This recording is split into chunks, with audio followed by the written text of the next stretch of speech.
পৃথিবীর এক কোণে লুকিয়ে আছে এমন এক জায়গা যেখানে তাপমাত্রা পৌঁছায় মানব কল্পনার সীমা ছাড়িয়ে। এই স্থানটির নাম ডেথ ভ্যালি, অর্থাৎ মৃত্যুর উপত্যকা। ক্যালিফোর্নিয়া ও নেভাডার সীমান্তে অবস্থিত এই মরুভূমি পৃথিবীর সবচেয়ে গরম স্থানের মর্যাদা রাখে। 1913 সালে এখানে রেকর্ড করা হয় 134 ডিগ্রি ফারেনহাইট, অর্থাৎ 56.7 ডিগ্রি সেলসিয়াস তাপমাত্রা, যা এখনও অবিচ্ছিন্ন। ডেথ ভ্যালির ভূগোল একেবারে বিস্ময়কর।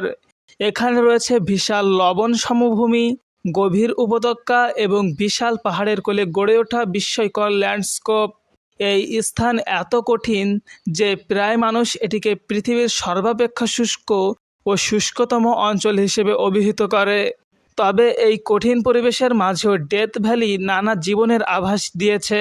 বিশেষ কিছু উদ্ভিদ ও প্রাণী এখানে টিকে থাকার কৌশল শিখেছে। ডেথ ভ্যালি শুধু তাপমাত্রার জন্য নয়, এর রহস্যময় ইতিহাস ও ভূতাত্ত্বিক গঠন বিজ্ঞানীদের আজও মুগ্ধ করে। ডেথ ভ্যালি পৃথিবীর এক অচেনা রহস্য, যেখানে জীবন ও মৃত্যু একসঙ্গে বাস করে।